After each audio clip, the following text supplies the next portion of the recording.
రైట్గా స్థానిక సంస్థల ఎన్నికలపై తెలంగాణ కేబినెట్ కీలక నిర్ణయం తీసుకుంది. ప్రజాపాలన వారోత్సవాల తర్వాత ఎన్నికలు నిర్వహించాలని డిసైడ్ అయింది. ఇక డిసెంబర్ 1 నుంచి 9 వరకు ప్రజాపాలన వారోత్సవాలు జరగనున్నాయి. తర్వాత 2వ వారంలో ఎన్నికల షెడ్యూల్ వెలువడే అవకాశం ఉంది. అలాగే మరోవైపు తెలంగాణ గిగ్ వర్కర్లకు చట్టబద్దత కల్పించాలని కేబినెట్ నిర్ణయించింది. ఆ బిల్లుకు ఆమోదం తెలిపారు.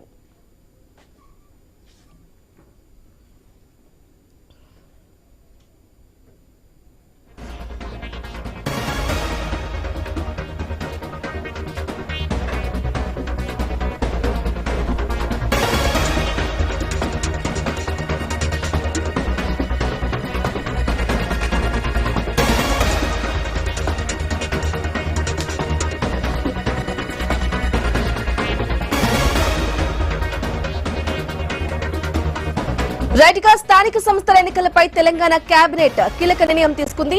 ప్రజాపాలన వారోత్సవాల తర్వాత ఎన్నికలు నిర్వహించాలని డిసైడ్ అయింది. ఇక డిసెంబర్ 1 నుంచి 9 వరకు ప్రజాపాలన వారోత్సవాలు జరగనున్నాయి.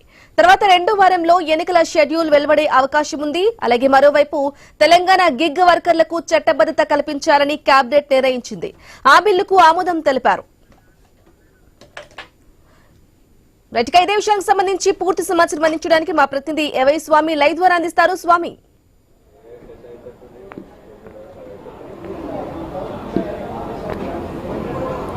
బ్రాహ్మణి తెలంగాణ కేబినెట్ సమావేశం కొనసాగుతుంది. ఈరోజు పలు కీలక అంశాలపైన కేబినెట్లో ముఖ్యమంత్రి రేవంత్ రెడ్డి అధ్యక్షతన కొనసాగుతున్న సమావేశంలో పలు అంశాలపై చర్చిస్తున్నారు. తొలుత ఒకవైపు ఈరోజు ప్రారంభం కాగానే మా ప్రముఖ కవి అందశ్రీకి నివాళులు అర్పించినటువంటి కేబినెట్ ఆయన కుటుంబానికి ఒకరికి ఉద్యోగం ఇవ్వాలని చెప్పి నిర్ణయించినట్టు తెలుస్తుంది. దాంతోపాటు తెలంగాణలో కీలకంగా ఉన్నటువంటి ఏదైతే లోకల్ బాడీ ఎలక్షన్కి సంబంధించి ఇప్పటికే పెద్ద ఎత్తున చర్చ జరుగుతుంది.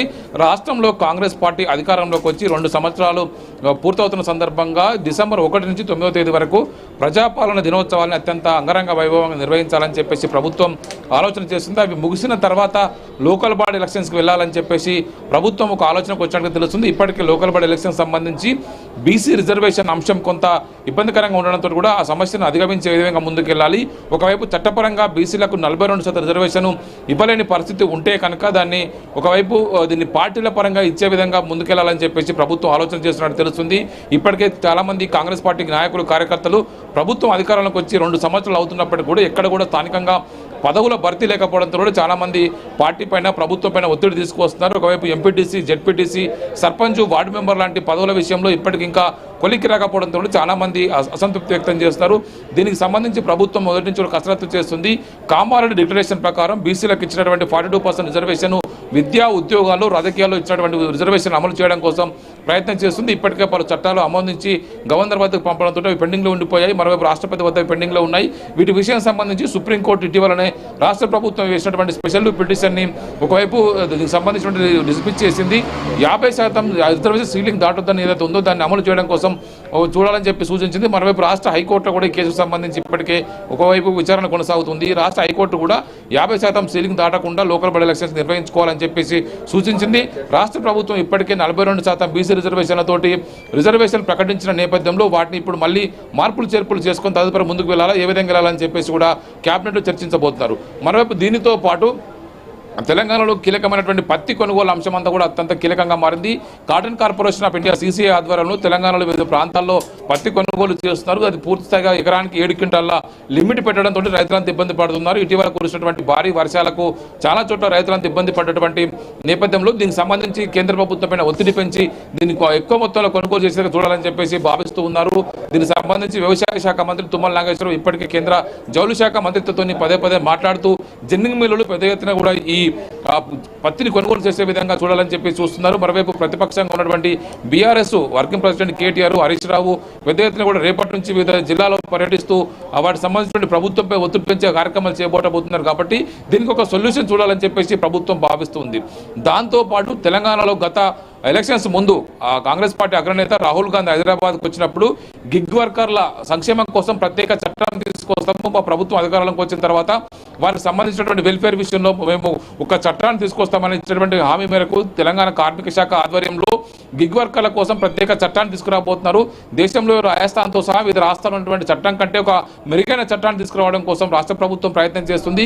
తెలంగాణలో ఈ గిగ్ వర్కర్ల చట్టం 2025 సంబంధించి రాష్ట్ర కేబినెట్ ఆమోదించింది. ఇందులో 3 లక్షల మందికి పైగా గిగ్ వర్కర్లు స్విగ్గీ, జొమాటో, జెప్టో, అదేవిధంగా బిగ్ బాస్కెట్ లాంటి వివిధ సంస్థల్లో పనిచేస్తున్నటువంటి ఈ గిగ్ వర్కర్లందరికీ కూడా మెరుగైనటువంటి వెల్ఫేర్ కల్పించే విధంగా వాటికి సంబంధించిన రిజిస్ట్రేషన్ తప్పనిసరి చేసుకునే విధంగా వారందరికీ లబ్ధి చేకూర్చే విధంగా ఒక మెరుగైన చట్టాన్ని తీసుకురావడం కోసం రాష్ట్ర ప్రభుత్వం ప్రయత్నం చేస్తుంది. వీళ్ళందరికీ కూడా బీమా కావచ్చు, ఉద్యోగాల నుంచి సడన్ గా వారిని తీసేయకుండా వారికి నోటీస్ ఇచ్చే పీరియడ్ విషయం కావచ్చు, వివిధ అంశాలపైన ఈ చట్టంలో వారికి సంబంధించి వివిధ అంశాలని పొందుపరుస్తున్నారు. గిగ్ వర్కర్ల వెల్ఫేర్ కోసం రాష్ట్ర ప్రభుత్వం ఇప్పటికే ఈ చట్టాన్ని తీసుకురాబోతుంది. వారి కోసం ప్రత్యేకంగా ఒక బోర్డును కూడా ఏర్పాటు చేసి ఈ బోర్డులో వారి ప్రతి కార్మికునికి వారి ఆధారంగా వారికి ఐడి కార్డు కావచ్చు, వారికి వెల్ఫేర్ సంబంధించినటువంటి ఇష్యూస్ కావచ్చు వారికి ఇష్యూ చేయాలని చెప్పేసి ఈ చట్టంలో పేర్కొన్నారు. బోర్డు ఏర్పాటు చేసి వారి కోసం ఒక సంక్షేమ నిధిని కూడా ఏర్పాటు చేయాలని చెప్పేసి ఈ చట్టంలో పొందుపరిచారు.